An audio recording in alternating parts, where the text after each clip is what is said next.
સમાચાર વિસ્તારથી વાત મેઘાની તો રાજ્યમાં 16 જૂને થયેલી ચોમાસાની એન્ટ્રી બાદ અત્યાર સુધીમાં સરેરાશ 51.37% જેટલો વરસાદ વરસ્યો છે।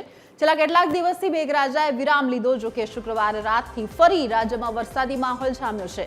હવામાન વિભાગે એક સપ્તાહ સુધી રાજ્યમાં હળવાથી મધ્યમ વરસાદની આગાહી કરી છે।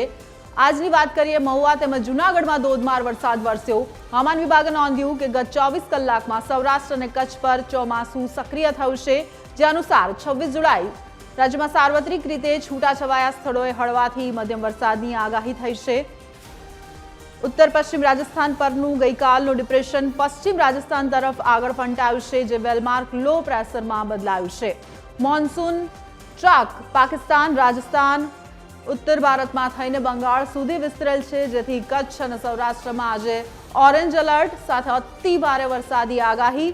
પોરબંદર, દ્વારિકા, જામનગર, જૂનાગઢમાં ઓરેન્જ એલર્ટ, તો કચ્છ, મોરબી, રાજકોટ અને ગીર સોમનાથમાં યલો એલર્ટ અપાયું છે, જે પગલે આજે રાજ્યમાં સાર્વત્રિક વરસાદ નોંધાયો છે।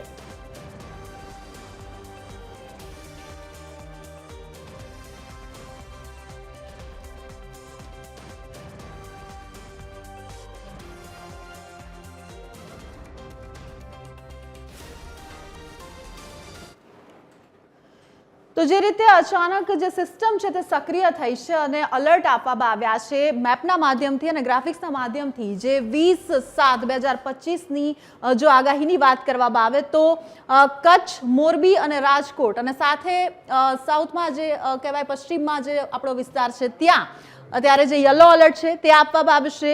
ગ્રીન એલર્ટની વાત કરવામાં આવે તો મોટા ભાગનો જે પૂર્વ અને ઉત્તરનો જે વિસ્તાર છે, બનાસકાંઠા, પાટણ, મહેસાણા, સાબરકાંઠા, અમદાવાદનો સમાવેશ થાય છે। સુરેન્દ્રનગર, આણંદ, વડોદરા, બોટાદ, ભાવનગર, અમરેલી, નીચે જો વાત કરીએ દક્ષિણમાં સુરત, તાપી, ડાંગ, નવસારી, વલસાડ, તમામ જે વિસ્તાર છે ત્યાં ગ્રીન એલર્ટ આપવામાં આવ્યું છે, એટલે કે છૂટોછવાયો જે વરસાદ છે તે સાથે સાથે દરિયા કિનારાના જે વિસ્તારો છે કે જ્યાં દેવભૂમિ દ્વારિકાનો સમાવેશ થાય છે, જામનગર, ખાસ કરીને પોરબંદર અને જૂનાગઢ, એટલે કે દરિયાઈ પટ્ટીનો જે આખો આ વિસ્તાર છે ત્યાં ઓરેન્જ એલર્ટ આપવામાં આવ્યું છે, કે જ્યાં સૌથી વધારે અને ઓલરેડી અત્યારે સિસ્ટમ સક્રિય થઈ ગઈ છે।